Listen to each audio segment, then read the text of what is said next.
strong in this time, son. I'm a survivor. I will survive. I will survive. And I'm a firm believer. We'll forever shine just to stay alive. That simple means that nobody can hold me, man. Nobody can change my energy. Nobody can tell me sick. I will let alone negativity. Nobody can hold me, man. Nobody can change my energy. Nobody can. Nobody can. Everybody show me some strength. No weakness. Show me where I'm going. Strength. No weakness. Show them who we are. Strength. No weakness. Show me where I'm going. Everybody strength. No weakness. Show them who we are. Not when you roll. Your enemies, they must tremble. Your enemies, they must tremble. Yo, not when you roll. Everything has to humble. Everything has to humble.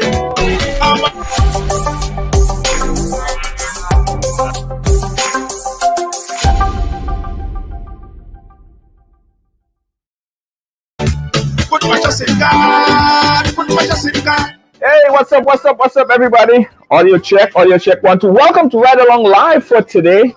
It's Tuesday. Yeah, another day that I'm not in the ride, and you know what? I feel like a crab without a hole. You know what I mean? I feel like I'm not in the car, and you know when I'm in the car, that's my comfort zone. And I haven't been in the car for about 7 days. Ah, man, but we're still riding though. We're still riding.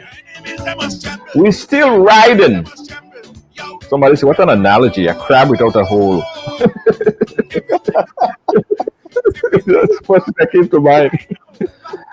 I'm close from Subies and them areas, so we used to have a lot of crab, and you see a crab without a hole. Anyway, that's where that came from.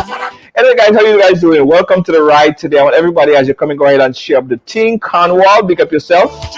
Big up. Hey, lovely Mac, how you doing? Big up yourself. And the first up today, we have Herolyn Joseph. Good evening to you.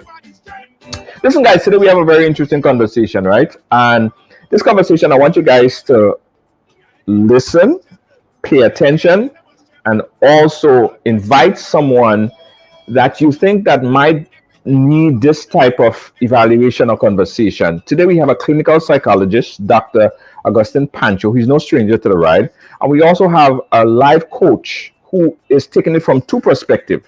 One, she's been in abusive relationships, in abusive relationship for over 19 years. So she have a lot of experience in dealing with situations of abuse. And she's also a life coach. So she actually helps people in situations like these, in relationship situations like these. So you might say, okay, why are we talking about this topic today? Why do I have a life coach and a clinical psychologist today? Because we had a situation, a terrible situation that happened yesterday. And today we learned some news on what transpired. Let me give you guys some quick briefing on what we know. Now, yesterday we did not have the information, but as of last night, I got an opportunity to speak to a family member who gave me some real core details as to what happened in this particular case. Yesterday we reported that the incident happened over some $150, right? Only to really dive deep into it and find out it was much more than $150, right? The two involved, the victim and the suspect at this point was in some kind of relationship, right? And we also learned that it was an abusive type relationship. And we all saw what happened yesterday, what transpired yesterday.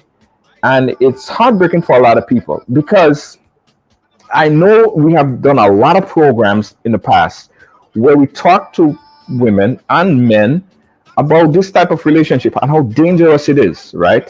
And how to deal with it. So this is why we have a clinical psychologist and a life coach on the program today. So let me bring you guys further up to speed on the video that we watched yesterday. And today we're going to watch it in bit-sized pieces, very, very slow. What happened? I deleted it? I thought I had it. Okay, I don't have the video, but I'll pull it up later. But we're gonna review the video. So let me introduce to you first and foremost is Rachel.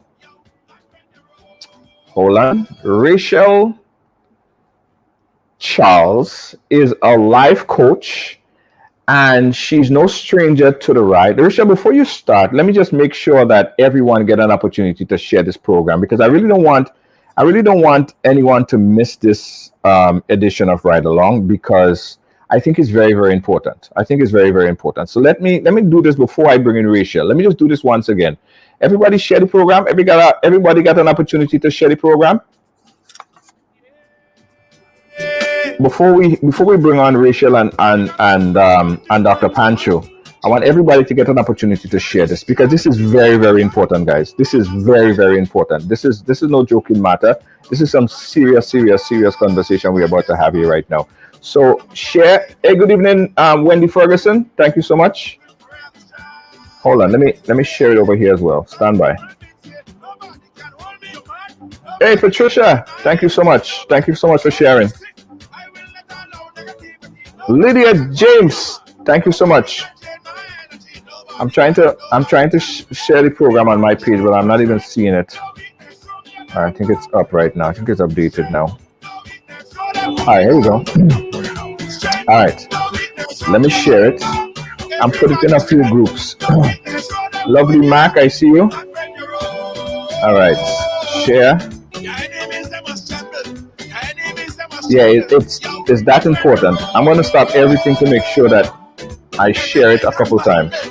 Now let me also share this on a group. There we go. All right. Okay. I've done my part. Everybody share. Everybody share.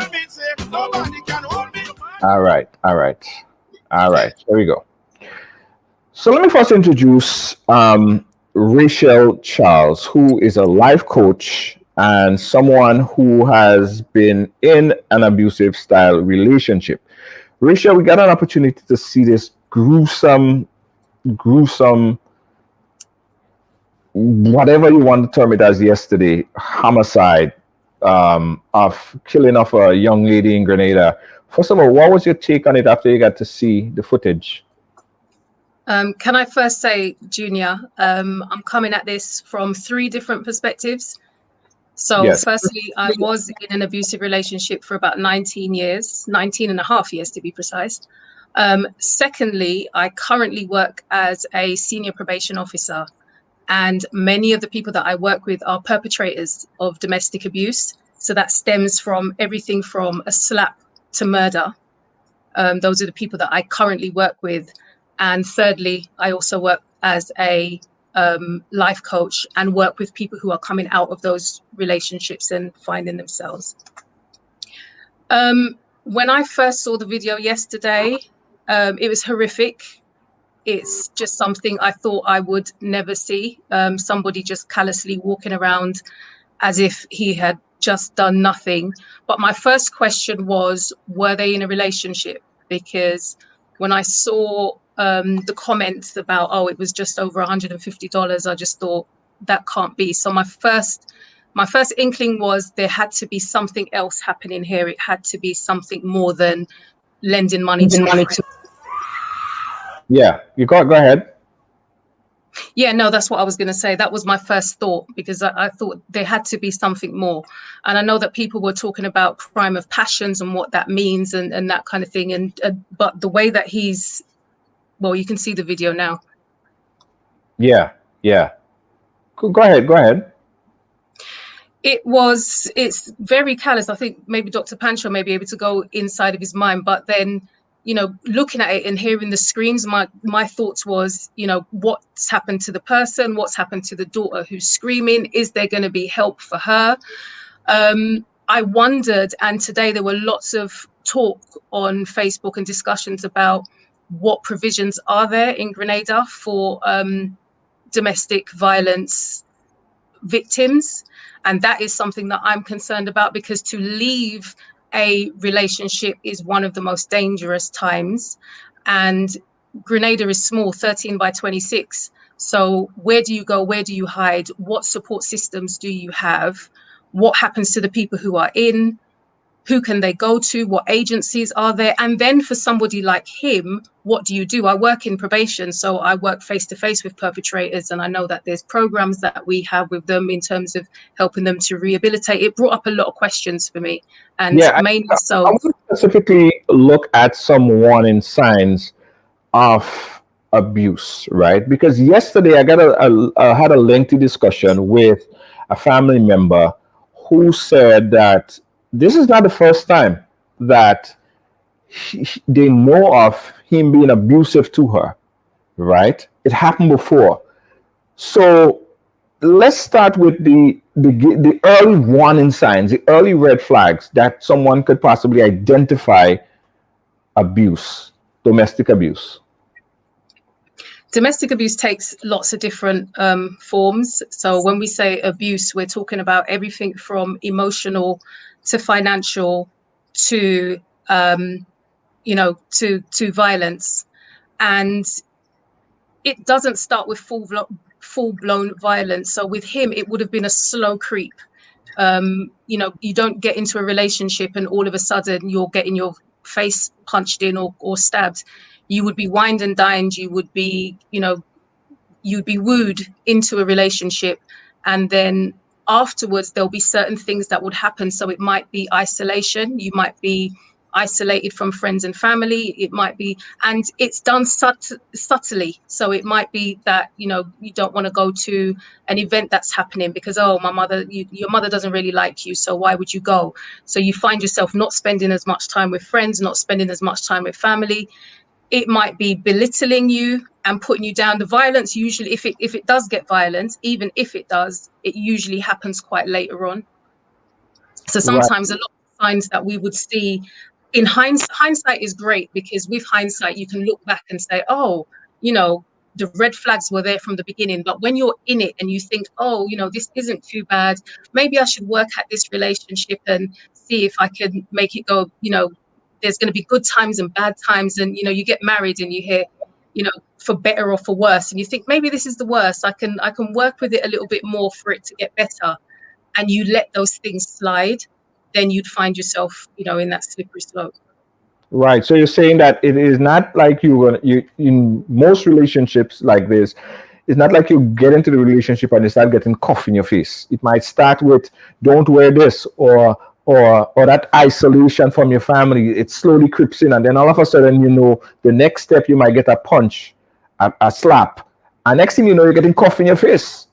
And it's quite clever, because a lot of the times when you say something like don't wear this, it's usually done and it seems like it's done for your own good. So don't wear that. It's a little bit revealing, and you think, oh, he cares about me. He doesn't want people to be disrespectful to me, or I don't want you doing this, and it feels as if this person is being protective, but what they're doing is slowly taking away any control that you have over them, and imposing their own power and control on you. Right. Okay. Let's bring in Dr. Agustine Panchoo. He is a clinical psychologist, and he would help us to understand what is in a mindset of an individual like this guy here. Let me show you guys the video again really quickly. And Dr. Panchoo, I know you've seen this video, but I want you to look at it very slowly, because I want you to just see how you can break this down for us. Allegedly, this is a young man with a knife in his hand after he would allegedly done the crime. He walked in and he would come out. Apparently that the deceased is laying on the ground, and he seemed like whatever he checked, and he went back into the house. Dr. Pancho, break this thing down for us in bit size. What is in the mind of a deranged a person like this? Hi, Junior. Thank you for the opportunity to join you on this illustrious program. I before I answer the question, Junior, I just want to say that listening to Rachel and what she does and who she has become and who she is, I think this program, I am just trying to steal a piece of the program. Rachel should have just been the sole person on the program. So thank you, Rachel. We need more like you, not more survivors rarely, but more people like you who have experienced intimate partner violence to come out and be and mentor people and coach people and lead people to a better life and a better understanding of what is going on. So let's go to the question now, Junior, finally. Junior, I really cannot say what is going on in this young man's mind. Let me speculate though. The crime is so gruesome, and it saddens me that this is what we have to talk about tonight, but it is important for us to talk a little about it. I agree with Rachel, so let me start from that perspective. Mm-hmm. Intimate partner violence has so many forms, and we make so many excuses when we see the signs. Then the behaviors become entrenched in the relationship, and survivors/victims are no longer able to discern the danger. And that is the sad piece. When you have become immune to the danger, so you may get a slap, but next day you are lovey-dovey, Mm-hmm. because you have now tuned out to the abuse in such a way that you have accepted it literally, and so you have now empowered the perpetrator of violence or the abuser to do. And the more he does, the more entrenched his behavior becomes to you. So what we're seeing there is evidence of someone who has entrenched himself in the victim's life. Mm-hmm. Whether he was actively involved or not, the way he walked tells me that he had some authority, maybe even in the same home. You understand what I'm saying? Mm-hmm. He walked there with confidence. He walked with, look at the way he's walking. He's not scared. He's not looking over his shoulder. He's not wondering if somebody is going to hurt him. No, he is not. He is walking authoritatively. And that's one of the things that happen in abusive situation. When the behaviors become so entrenched that the abuser takes it for granted. He takes it as normal behavior. He takes it as okay. Let me just pause here, Junior, because it's. I want to see if in his mind, right? Is he Yes. justifying this? Is there any way that someone that would commit such a heinous crime could even justify that this is the right? Absolutely, Junior. I'm not even allowing you to finish the question. Absolutely. The mind of a criminal is a phenomenal thing to understand. Here's what happens. Here's what happens. The amount of violence that was perpetrated on that body, unconfirmed reports say 33 stab wounds. There may be more or less, but the amount of violence that was displayed, every time he stuck the knife, he's saying to himself, you deserve this. You hurt me. That's payment for, and I don't know what the payment is for. I know we're not talking about the $150. You understand what I'm saying? Right. He is saying, yes, this is your turn now. You must pay for whatever it is. And I have the right, Junior, that's what the criminal is thinking. I have the right to perpetrate this violence on you because I need to fix you for what you have done or what you're doing. This is crazy. So let me actually criminal mind 101 for you right there now. Right. Rachel, let me ask you this question, right? I know you deal with a lot of victims who go through domestic violence, right? when you speak to them and you tell them this is the conclusion of what might happen, do the women or do the victims take that as like, let me get away from this now because this is what it's going to come to, or do they even listen? I don't know if I'm asking it right, Rachel, but basically we see it so many times. We see this over and over again, but still there are women who choose to stay in domestic situation. How is that justified? I get exactly what I do get exactly what you're saying. And I think a lot of the times we say that these women are staying and we need to change our language. It isn't why they are staying, it's why can't they leave? So when you're telling a woman, this could happen to you, you could die, you're already preaching to the choir. She is in that relationship because for a lot of times she cannot go. So I'll talk about my experience. I was in a toxic relationship for 19 years. There was more emotional abuse. The physical abuse was just a cherry on the top. But what that did for me, even though the physical abuse wasn't a lot, it was enough to let me know, along with the verbal threats, that if I attempted to leave, it could get worse. So a lot of these women are sitting there, and you have to remember there's 3 times in a relationship when it's the most dangerous for a woman and she can leave her life. So the first is when she's pregnant. If it's an abusive relationship, I'm talking about abusive relationships. These are the times when a woman can lose her life.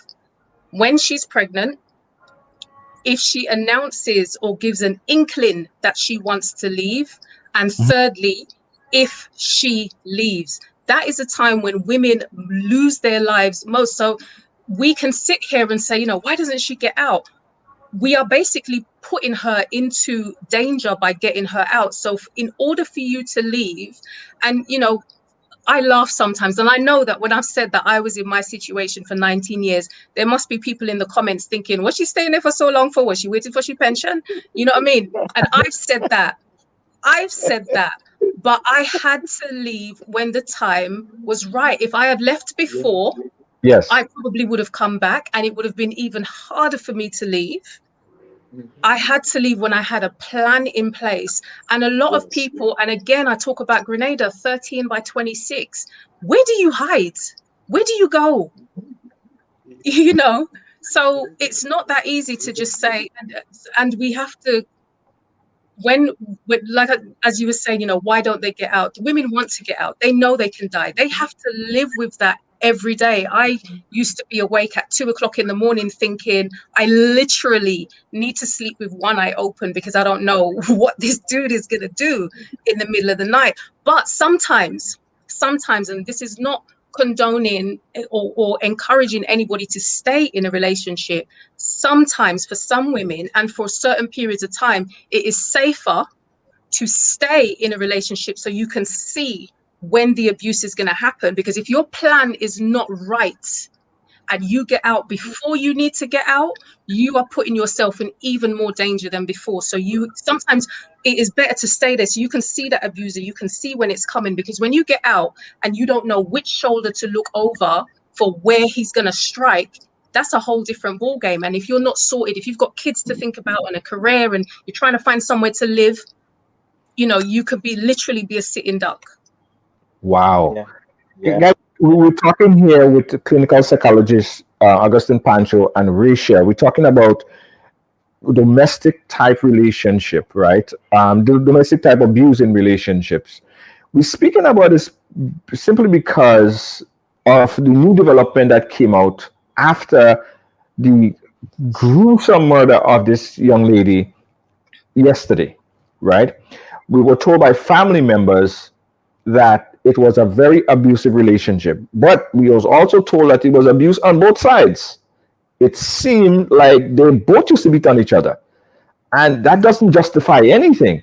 What transpired yesterday was one of the most gruesome crimes that we've seen in a very, very, very long time. This is a clip after everything would have transpired. We have the gentleman, the alleged, right there, accused, standing over And it's also alleged that the victim is laying right there in a pool of blood, and he went in authoritatively. He doesn't live there, and he came back. He looked as if he was inspecting the body. He had the knife in his hand. And here's another thing that we learned yesterday: the daughter, oh my God, the young daughter was there, and she got a chance to see everything that happened. I was also told she even explained to a family member how he stuck the knife in her neck, and he pushed it further inside to inflict more pain onto her. But before he did all of that stuff, he knocked her out a couple times with a pot in her head. The daughter was able to tell a family member all that stuff. It's unjustifiable, right? Dr. Panchoo, I want to look at the daughter, because she would have seen everything that happened, and she's not in a good place right now. What type of healing, or what type of, where should she be right now? What kind of assistance she should be getting right now? Right now, Junior, a lot of soothing, because part of trauma is the shock of the traumatic experience itself. So I'm sure yesterday, she being part, well, not part of the murder, but being around witness. I understand that she also got injured, because she was trying to protect the mom. There is a lot of adrenaline. There is a lot of about it. I am just kind of really sad now, just to explain it, because this is not something that anyone should witness. This is not how you want to see your mom die. This is part of the horrible nature of what has happened. You don't want to see your mom die like that. So this young lady is going to get psychological help immediately, that I know of. Okay. Yeah. We're going to reach out to her and the family, etc. You ask about long term. If this young lady does not get appropriate psychological help, we're looking at a person that is scarred for the rest of her life. Can you imagine the flashbacks that she's going to have, the nightmares that she's going to have of the mom, seeing the mom die? Can you imagine what are some of the horrible experiences that she's going to have to overcome as she enters into her own adulthood, thinking of marriage and male people? Can you imagine how she's going to be affected? So what I'm saying to you, Junior, she is going to need a whole lot and some more to be able to try living a peaceable, successful life. This car, this one that we're talking, it's too much for the human brain to embrace and to understand. She can't right now. I know she can't understand what has happened. She won't be able to. She has not even started the grieving process, because that's too much for the human mind to embrace and to accept. And so all of Grenada must now embrace this young lady. And I understand she has a son also. Yeah. So he too, he is going to need a whole lot of help. And I know we're going to do that. But she is going to need a lot of help too. I wanna also speak on, any one of you guys could jump in, Dr. Panchoo or Rachel, the person, right? I went back and looked at some of his social media posts, and he been not reaching out for help directly, not saying I need help, but he been dropping some kind of hints as to his mind frame, right? And there are so many people. I look at this social media feed and I see something that's almost similar. How could we identify, or could we identify people who are grabbing for assistance just for somebody to talk to? Because I'm sure if he had a conversation with someone, probably somebody could have talked him down off a ledge. Probably he could have expressed his anger and frustration to someone, and someone could have counseled him. How do we identify these people? I know Rachel has a lot, so let me just say my little piece, and then I want Rachel to think hard about this. Okay, so let me answer quickly. Junior, one of the sad nature of social interaction, I'm sure it's over every culture, but a lot I see in Grenada is the way males are socialized to have relationships, to engage females. A lot of males, Junior, feel that if they give a woman money or groceries or a ride, they have now become entitled to ownership of the female. It therefore means that if the female speaks with another person, calls another person, smiles at another person, they are so possessive that they think that they own. And Junior, I am going slow because I want this to sink in, you know. The misguided,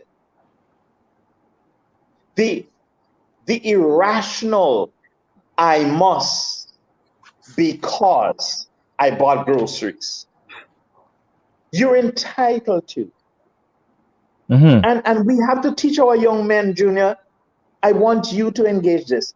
You have to, Junior, use this platform to teach parents, to teach our boys the fine art of courtesy and respect for and honor for and empathy for. We are losing, Junior, we are losing those critical, what I call critical life skills. For me, those are more important than 10 subjects. We have to teach our boys to respect women.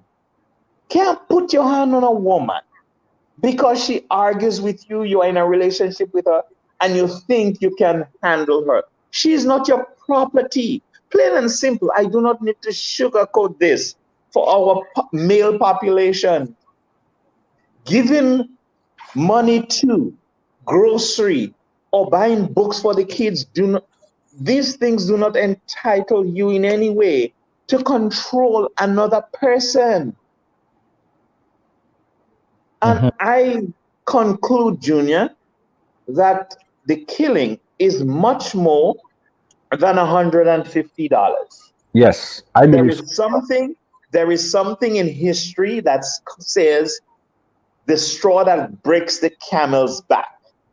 I think the $150 did break the camel's back. But underneath the sack of hay has been problems all along.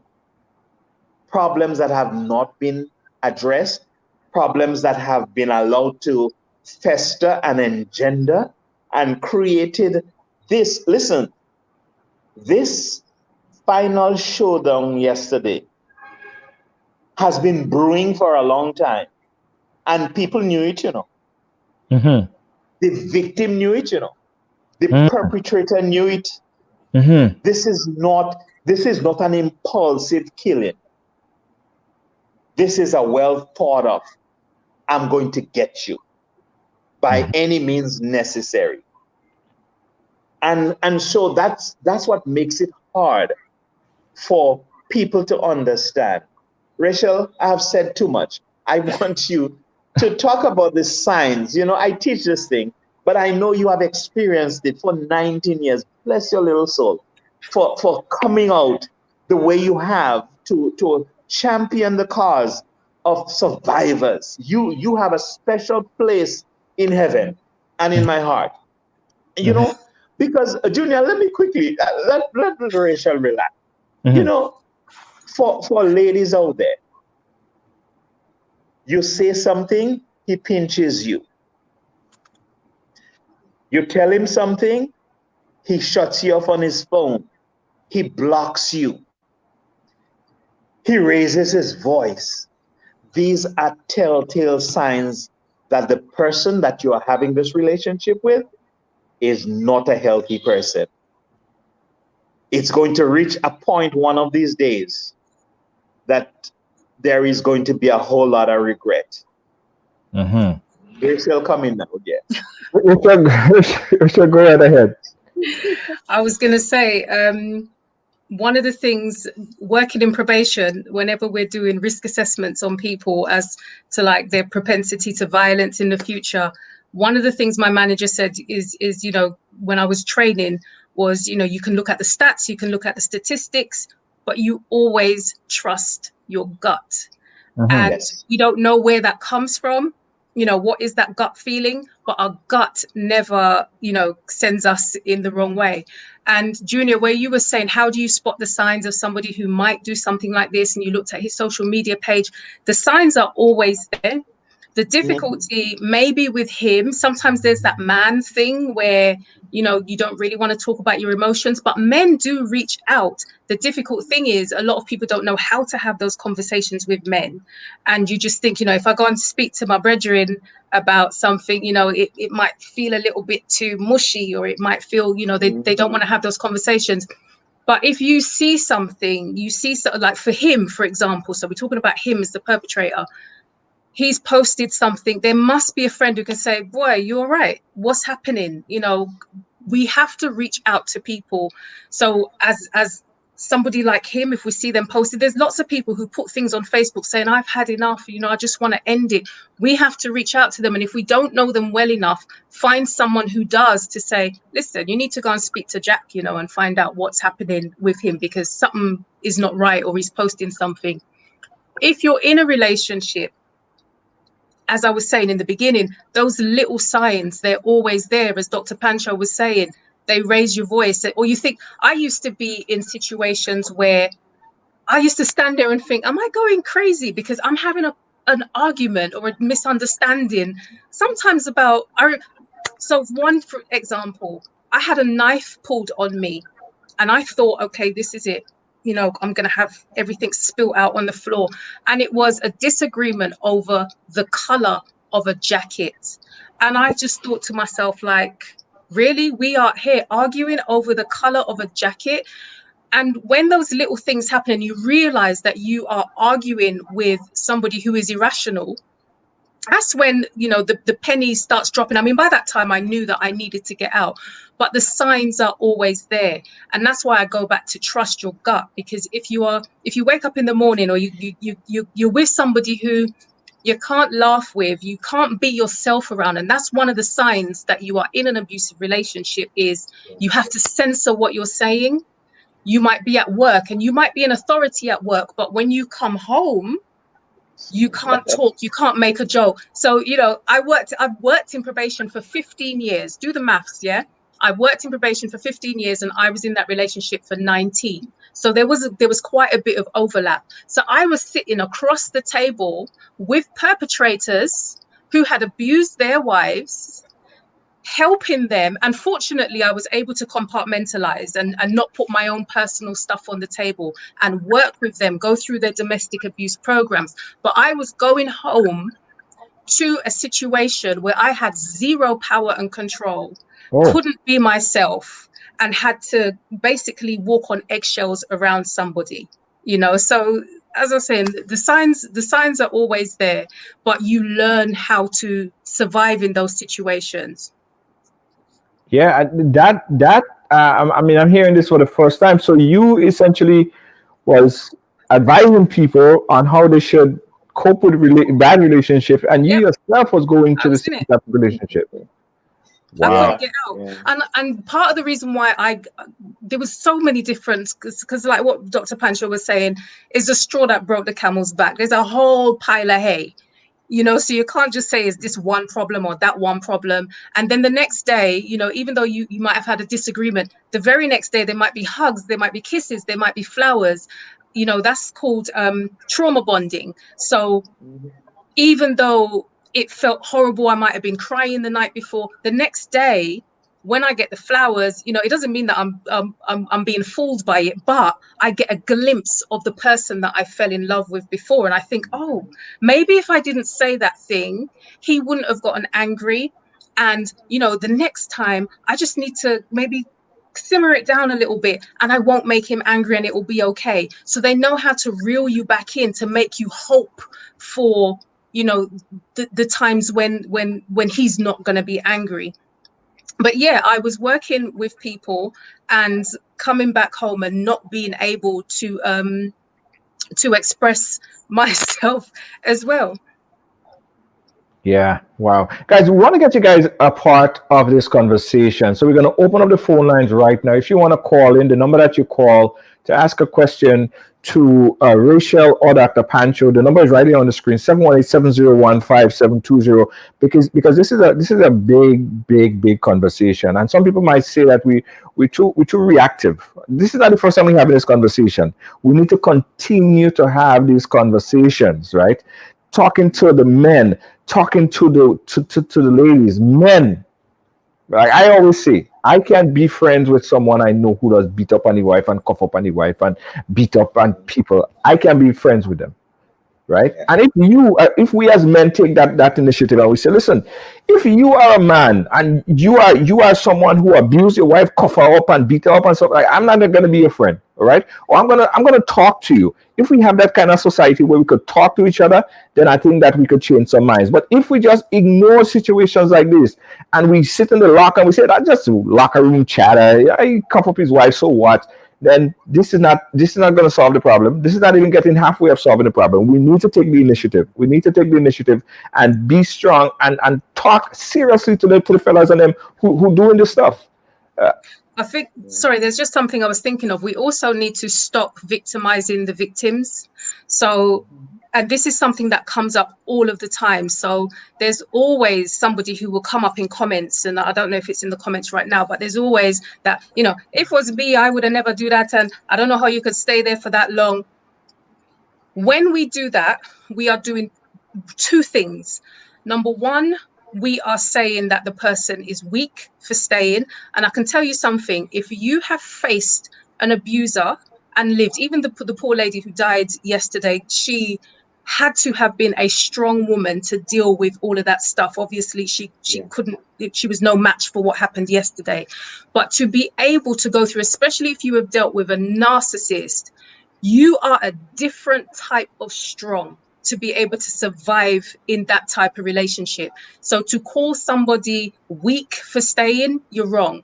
And secondly, when somebody comes to you for support, and or if you notice something and you think, your response cannot be, why you stay there for so long, you need to get out. Your response needs to be, what do you need?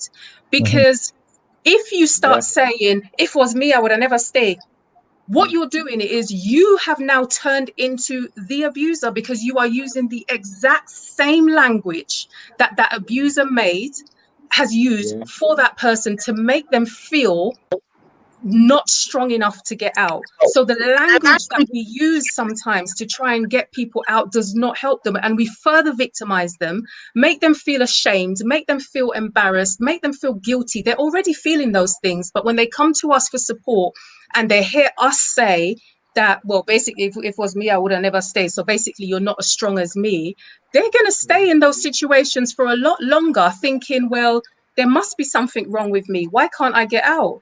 And, you know, I'm not as strong as my friend Tina down the road, so maybe I should stay. Maybe I deserve this. We need to change our language and empower people who are in those situations. Last October, I was on the phone to somebody whilst I helped her. I told her what to put in her bag. We planned what day she was going to get out of the house. I told her where to hide her bag behind the garbage bin so he didn't see her leave the house. And I was on the phone to her when she ran out of that house with her 5-year-old daughter and ran to a cab so that she can get done. And I found a mutual friend who she could stay with and be safe. And thank God she is still out of that situation, because last year she went back. However, when she went back to that situation, she didn't tell me, first of all. I knew she went back, but I thought, you know what, when she's ready, she will come out. And when she came to me in October and said, you know what, Rachel, I'm done. How on earth could I turn to her and say, oh, well, so you went back, well, you're ready now?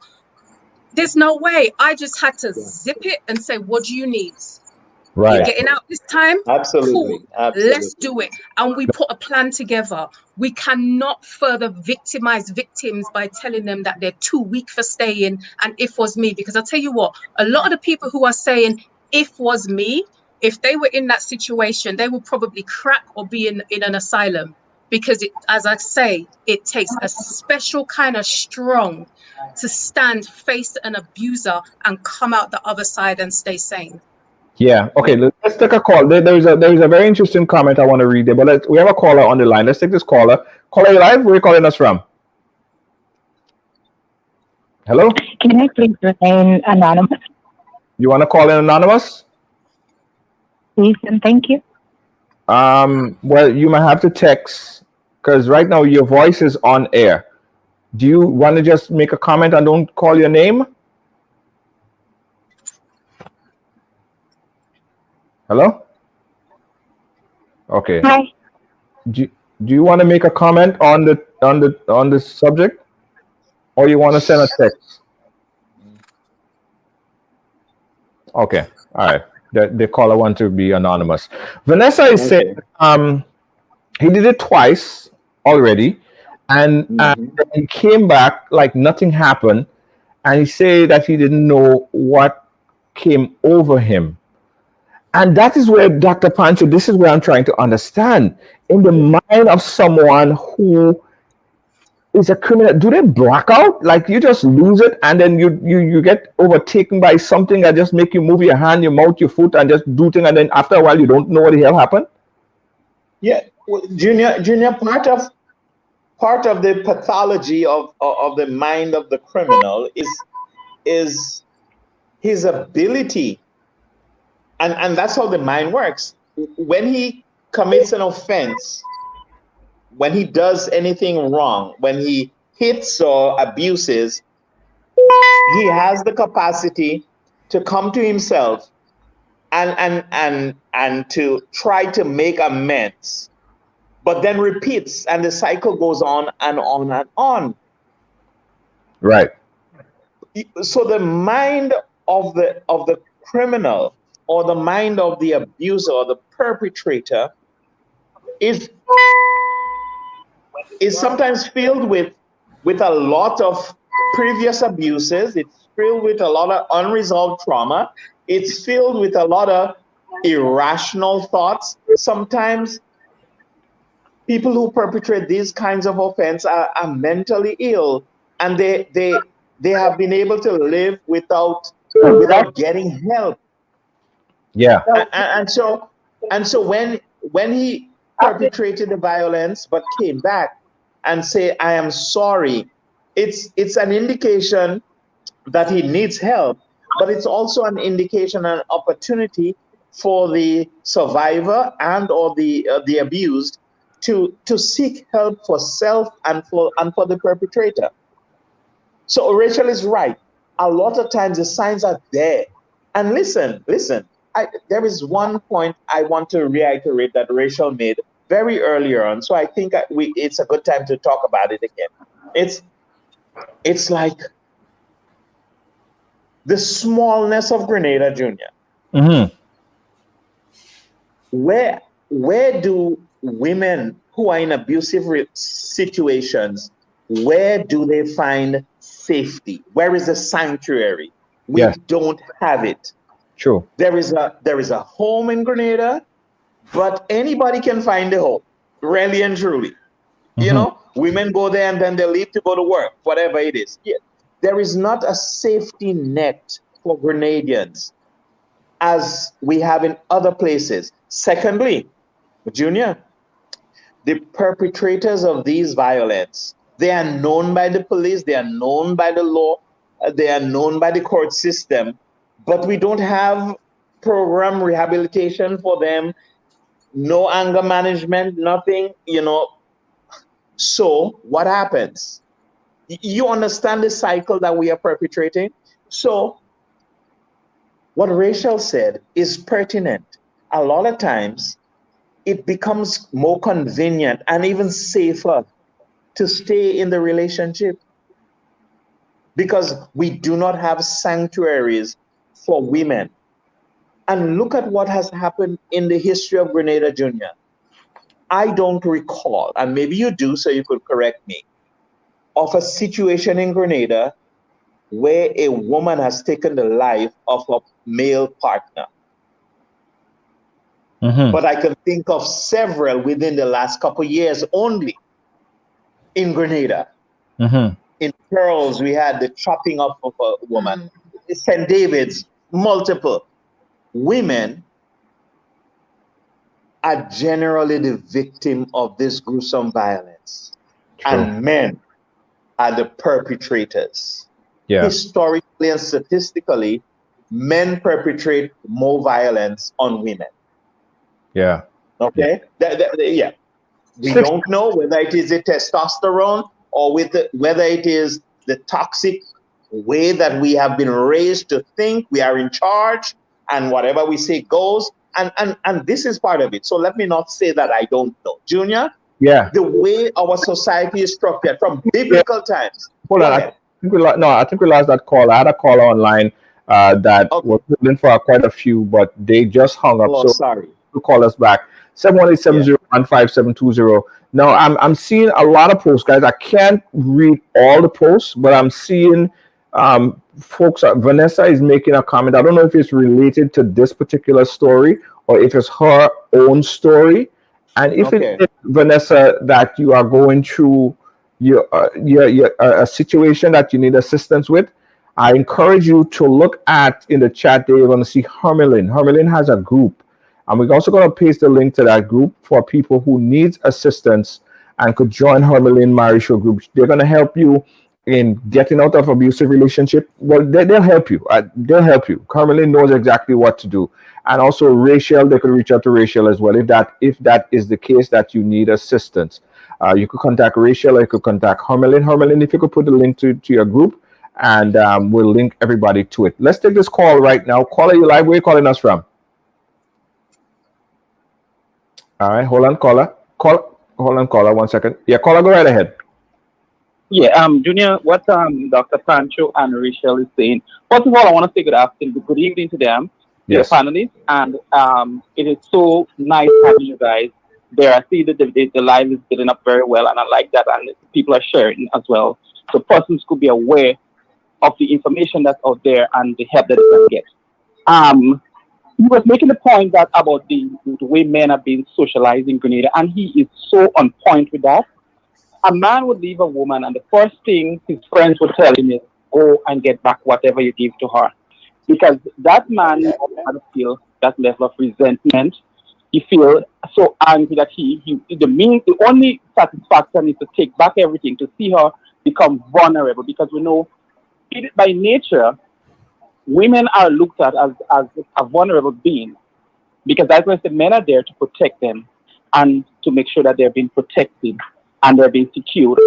And when women lose that as well too, that's the next situation, because once a man walks out of their life, they get abused, slapped, or whatever as means of abuse, they tend to go back thinking that they would not get that sort of a person again in their lives. And that's sometimes the biggest mistake. As the Bible says, turning back is as death.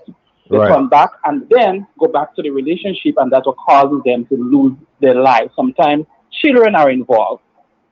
And it becomes so hurtful to see those things in the media, social media, or hear it in the media, and living abroad, and it involves your country. It's a bad thing.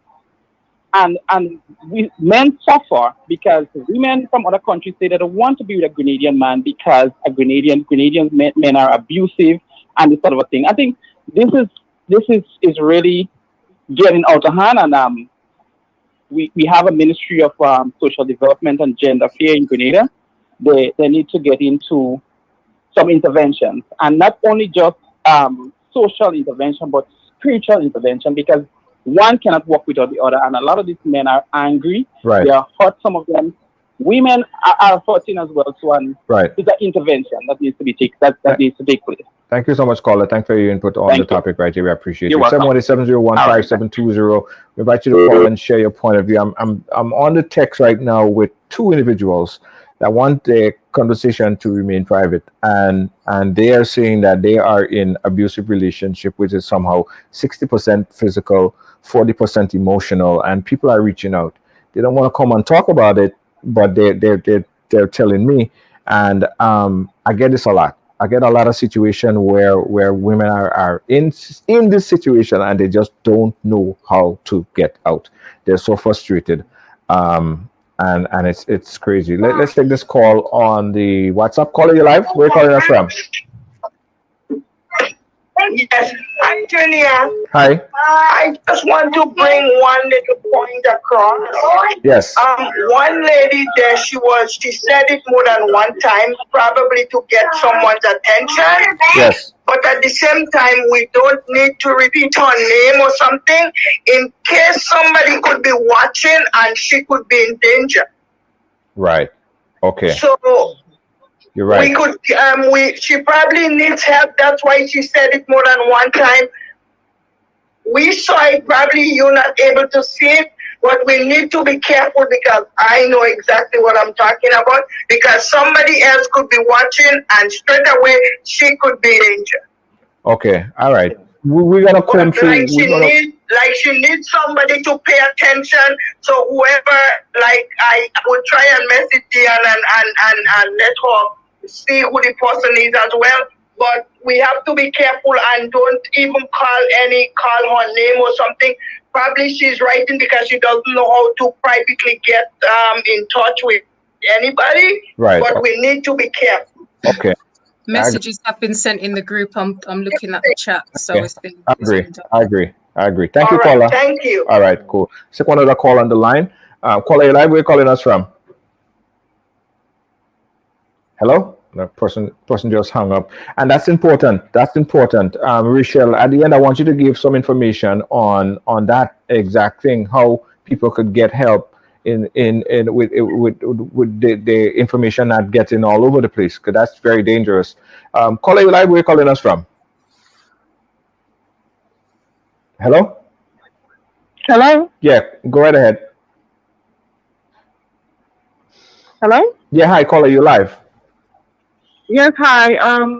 My name is Leslie, and I'm actually Lindy's Skinner's big sister, and I live in New York. Okay, are you calling for the program? Hello? Are you calling for the program? Yes, I am calling for the program. Okay. Lindy Skinner's sister. Okay. It's the lady who lost her life. Yeah. Okay, go right ahead. Hold on. You Lindy, you her sister? Hello? Yeah, sorry. Say that again. You were related to Lindy? Yes, I'm her sister. Okay, all right. Well, right. So we have Dr. Panchoo and we also have Rachel here. We've condolences to you and the family. What information do you have? Do you know of any abuse that existed in the relationship? Well, I don't know of any actual abuse. I know that at the time when she ended the relationship with him, before he left, he broke up all the stuff in the house, like the TVs and stuff in the house. That I know of. I'm her older sister, and we were very close. But I know with women, we sometimes don't like to tell our family exactly what's going on in our household.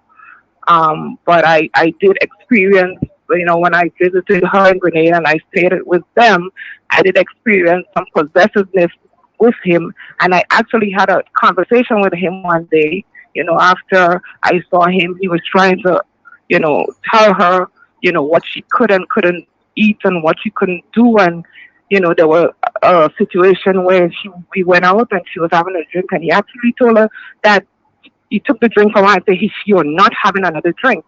And I actually pulled him aside after the episode, and I told him, I said, "No, this is not how you treat a woman, and you will not treat my sister like that." And he was actually very receptive to what I said.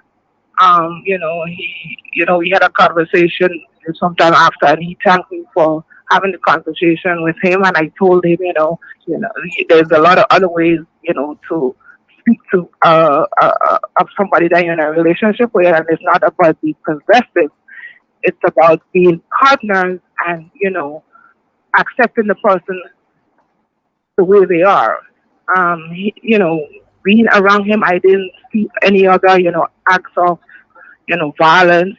I did notice that he was very possessive.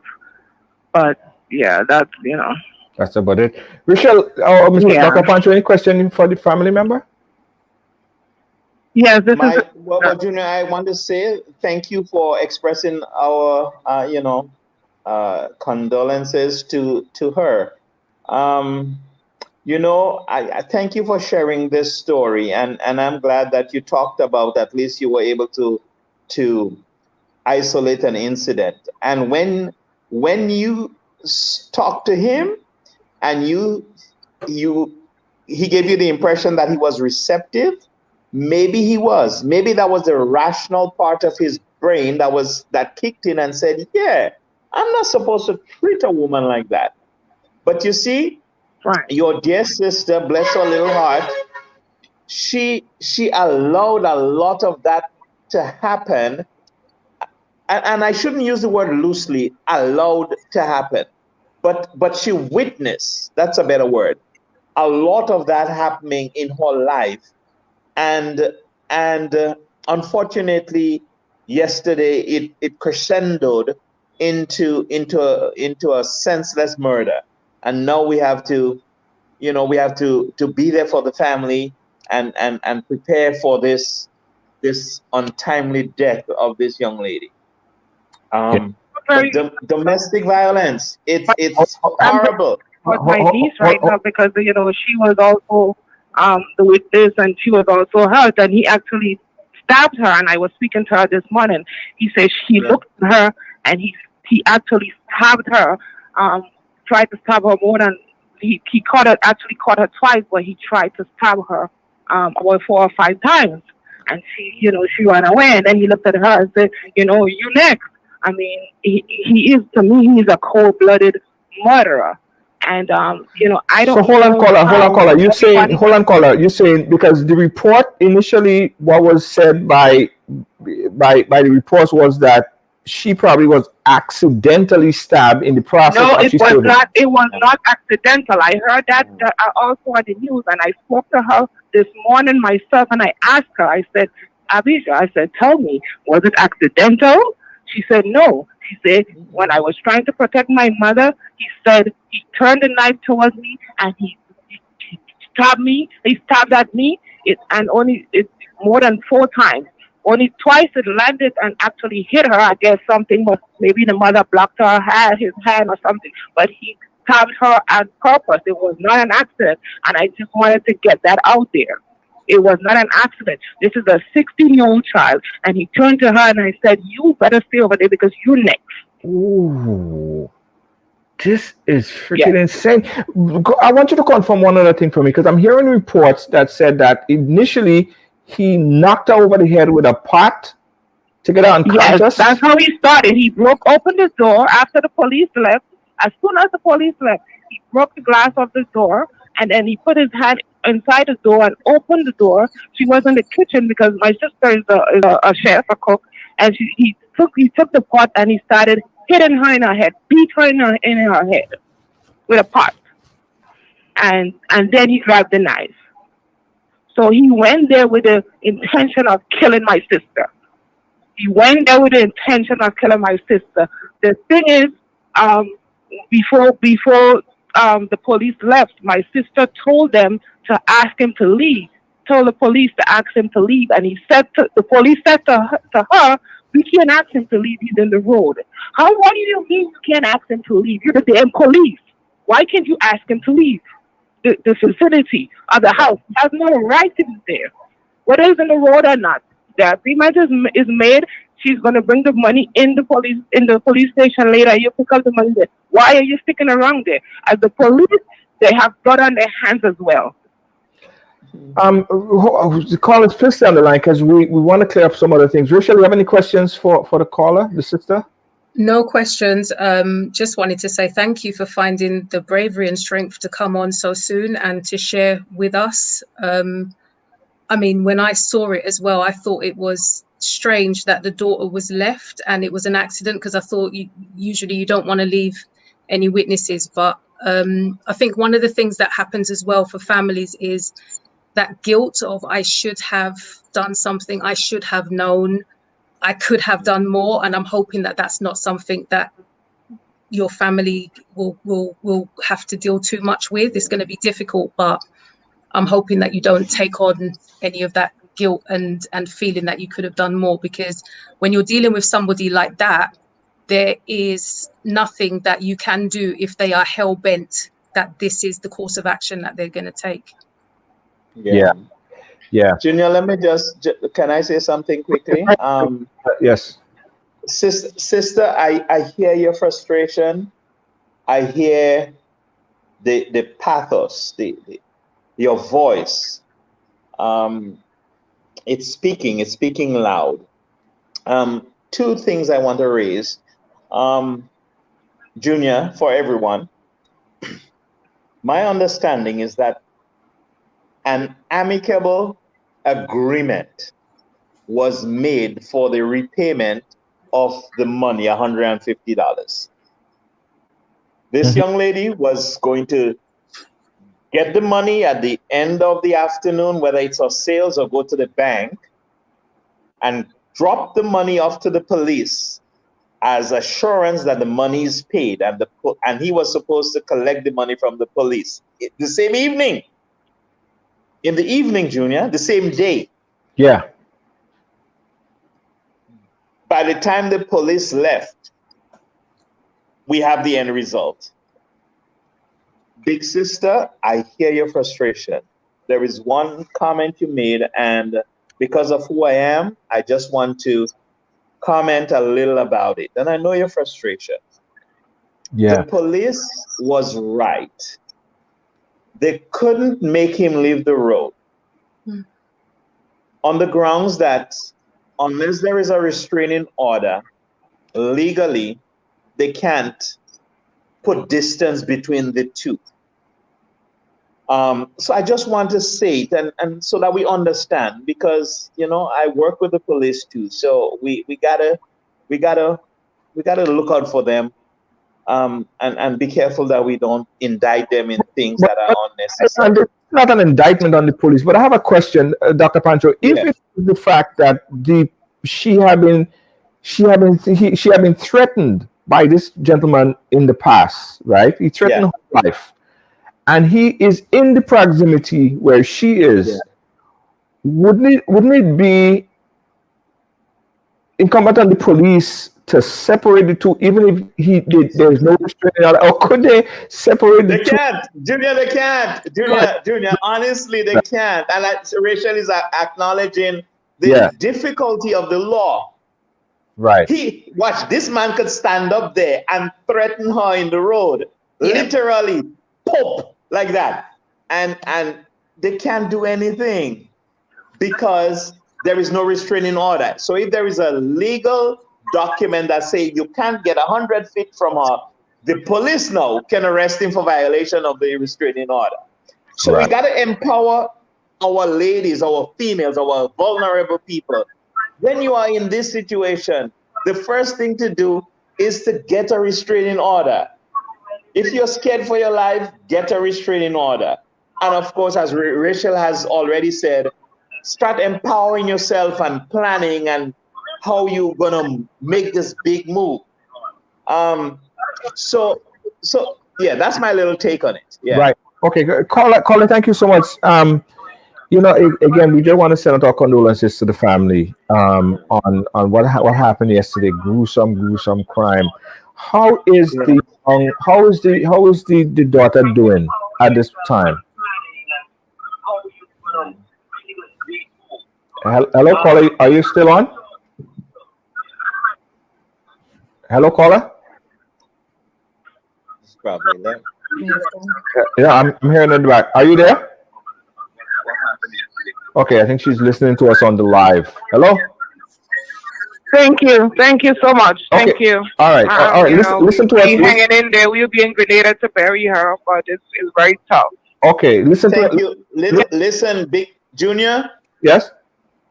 I want you to share my information with Big Sister so that when she comes, that she can get directly in contact with me. Okay. Listen. In fact, I think if I check my phone now, I would have the contact information for the daughter already. So, but let Big Sister know that she can make contact with me. Okay, Big Sister. Listen, I want you to listen to me on the phone. Don't listen on the live, okay? Because there's a delay. Yeah. Okay. Okay. So listen to me on the phone.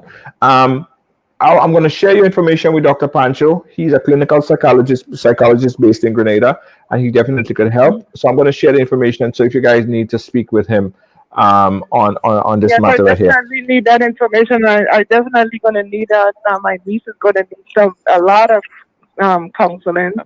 Right. So, yeah, the whole family is going to need it.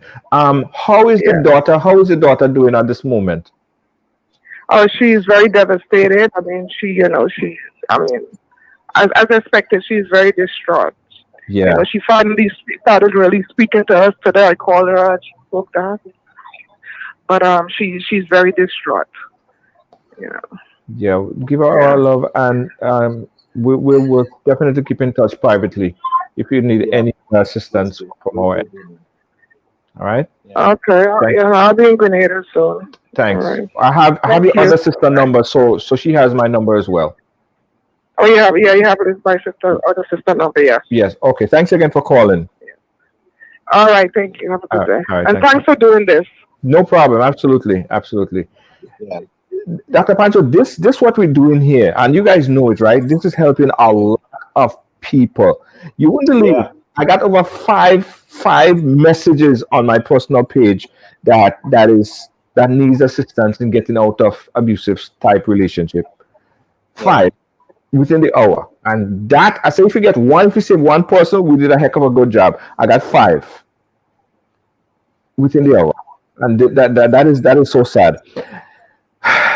Rachel, we're a little bit over time, and I think we need to be more proactive on this. Probably we need to do a conversation. I always say that we need to do a conversation about relationship a little more often, so we don't have to always come to the point where we have this. We need to have more conversation on this. Rachel, what do you want to say? How do you want to close off with this? We're a little bit over time already. I would say what you just said about having a conversation a little bit more regular. I would say that's a good idea, because I'm looking at some of the comments, and sometimes it feels that every time we speak about abuse, we have to start from scratch to let people understand what's happening in the minds of an abuser or the mind of the victim. So yeah, the more of a conversation is better. But I would say, if you are in a domestic abusive relationship and you want to get out, first of all, be sure that that's what you want to do. It can't be because, even though it's for your good, it can't be because somebody is telling you to get out. You have to be sure. So number 1, you have to make a decision. Number 2, make sure that you've got all of your documents. So your passport, or it might be that the person is holding on to your passport, your bank card, your birth certificate. If you can make copies of them, at least, if you can do that and have the copy. So, because if you move your passport from a place where it's kept centrally, he might know.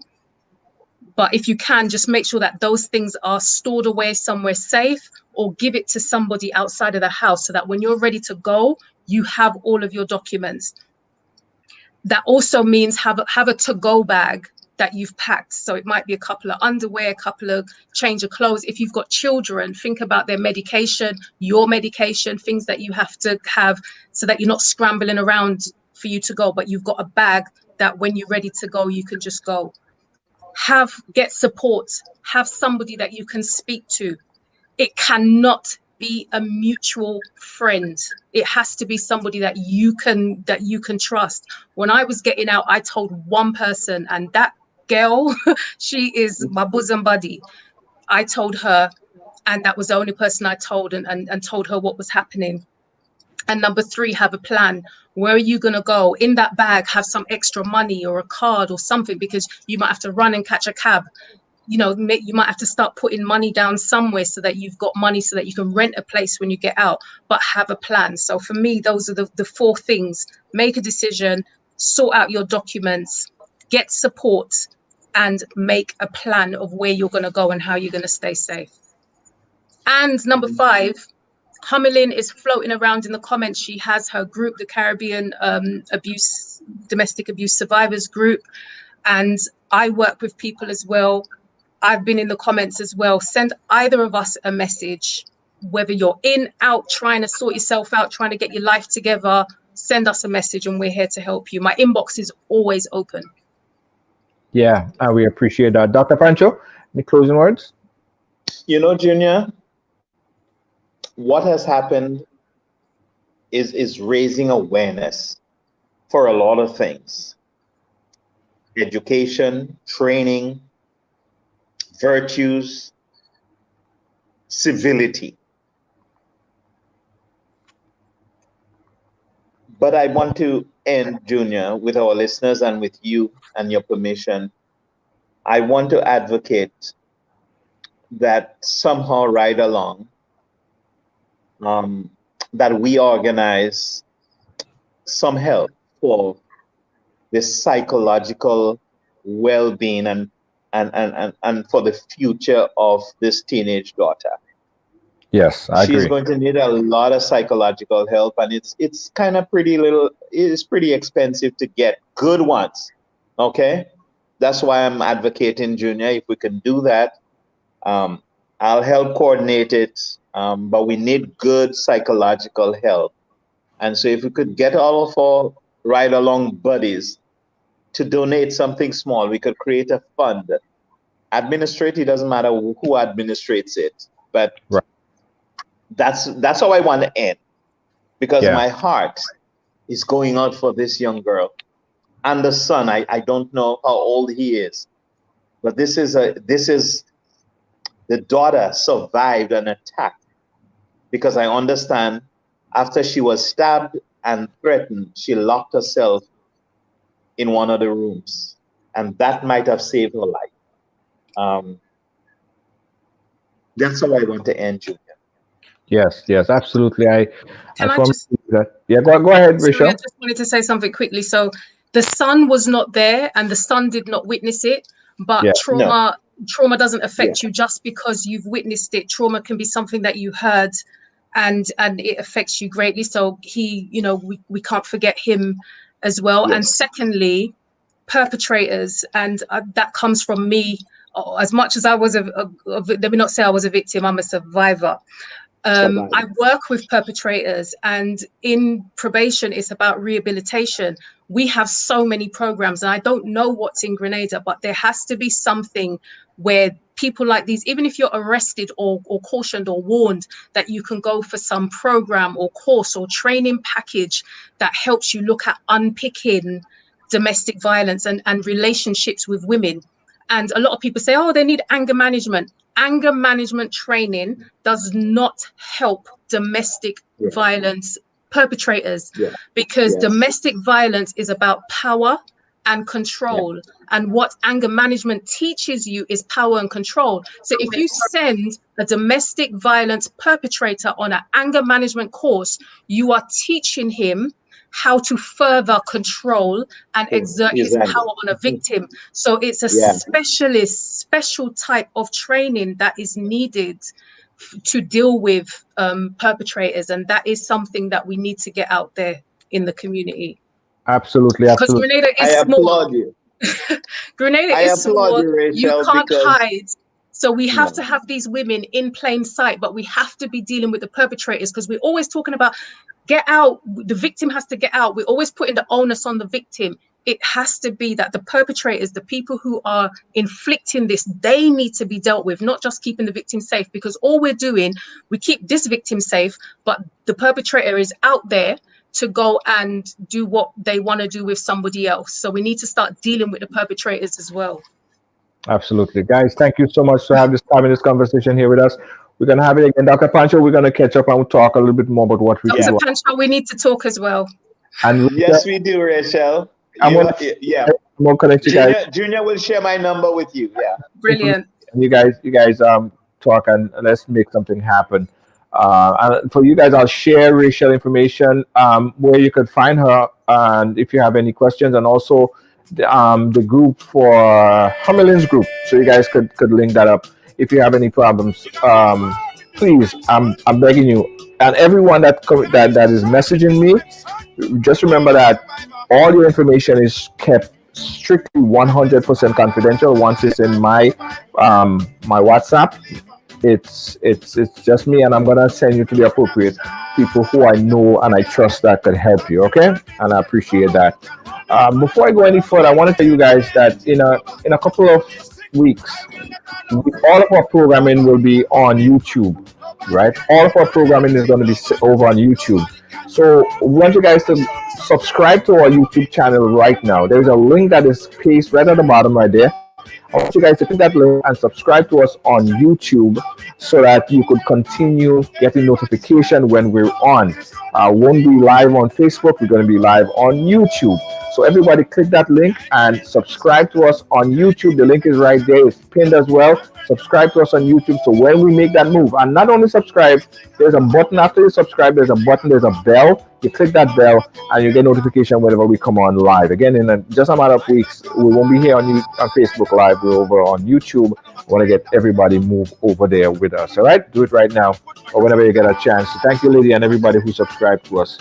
And I want to say again, guys, I feel it for the family. I feel it for the family. Both families, I feel it for both families. I feel it for the family who have to now bury their daughter, because the mother, the sister, and now the young girl's daughter have to bury her mother. And she would live with that traumatic experience for the rest of her life. And Ridelaong is committed to do whatever we can to assist this young lady and her family to go through this process. And we're going to call on all the resources possible, whatever we could do to help, because this, I can't imagine going through this thing. And I can't imagine what she is going through right now, right? She witnessed this. She saw this. She was a part of it. She saw when he did all of that stuff. And the young man, cowardly, so at the end of it, wanted to take his own life. He took his risk, right? Wanted to take his own life. Because after he probably understood the trauma that it caused on someone else's life, he couldn't live with himself. But he's going to go through, the process is going to go through, investigation is going to go through, and we're going to wait on the investigation to go through, prosecution, and we're going to see where it goes. But we're going to hold everyone foot to the fire, right? This is sad, guys. This is sad. And I'm calling on men. We have a part to play, right? We have a part to play as well. We have to talk to our friends, to our homeboys, to our buddies, you know them, or boys, right? And ensure that we are not aiding them in that kind of behaviors. We have to nip it in the butt. This is not no locker room talk when a man come in and talk about huffing and thumping and beating up his girlfriend or his wife. This is not kind of locker room talk. This is not no locker room banter. This is serious. This is serious. No friend of mine, none, could come and talk to me about this type of thing, and I'm going to continue to be his friend. I'm going to nip it in the butt right there. That's where it ends. All right? And we should all do the same. We should all do the same. And we all have boy children. We have to educate our boy children to be respectful to women. We have to educate our boy children to be respectful to women. I will say it 3 times. We have to educate our boy children to be respectful to women. Starts there. Thank you, Yvonne. Thank you, everyone who on this journey with us. We have a lot more work to do, guys. I hate to be proactive about it. I hate to seem proactive about it, reactive about this. We need to be proactive. We need to keep this conversation going so that it would build stronger minds, and hopefully we could isolate and identify situations like that, so we don't have to come and talk about it. People say, "Oh, you're so proactive." Only when reactive. Only when there is a situation you come in and talk about it. No, guys, we talk about this all the time. We talk about this all the time. If you know of someone, if you witness something, you see something on social media, someone is reaching out for help, it takes absolutely nothing to communicate with that person and see how you could counsel them, give them a word of advice, just someone to just talk to. Sometimes all some people need is just someone to talk to. That's all they need. And we could be that. We could do that. It don't take nothing. It don't take nothing. And sometimes that's all somebody needs. Just somebody to talk to. We are here when you need us, guys. You know our number. You have our information. If anyone needs any kind of advice and counseling, we could appropriate different people that we work with on our Ridelaong support group to assist. All right? We'll keep in touch, guys. Everyone who was messaging me earlier, continue messaging me, and I'm going to continue the conversation off air on this topic right here. All right, that's where I bounce out, guys. Thanks again for joining us. Rachel, very, very good conversation. Dr. Panchoo, always good having you on the program. We'll catch you guys again tomorrow. And don't forget, also go ahead and subscribe to the YouTube channel right now. If you want to stay connected with Ridelaong, you want to subscribe to our YouTube channel right now. Click that link that is pinned and just subscribe to our YouTube channel, okay? Because in a matter of weeks, guys, we won't be here on Facebook. We're going to be over on YouTube. Peace out, guys. Catch me tomorrow. Bye-bye. David Williams Funeral Service serve you with dignity and compassion as you mourn. Every day, we embark on the journey of life, and one day, the journey will end. It's on that day that you can entrust the celebration of life of your loved ones to David Williams Funeral Service. Call 718-291-3823. My name is Hollismap, aka Mr. Killer. Why should I drink any other rum than Clark's Court rum? When Clark's Court is the rum that supports my community, my culture, my country. A long time ago, my ancestors used to work in the cane fields. Today, we own the rum, Clark's Court rum, Grenada's #1 rum. But my people, if you drink, don't drive. When you drink responsibly. And if you're under 18, don't drink at all. Clark's Court rum, Grenada's #1 rum. Welcome to TD Bank, where you'll find the personalized attention you deserve and the legendary experience you expect. Let's do business. If you are a medical or dental practitioner, contact me to hear about our tailored lending solutions for residential mortgages, equipment purchases, practice-related commercial mortgages and refinance. Visit me at 500 Baychester Avenue to hear more about our full range of personal and small business banking solutions. See you soon. Feeling hungry? Grab a snack. Caribbean food delight. Jamaican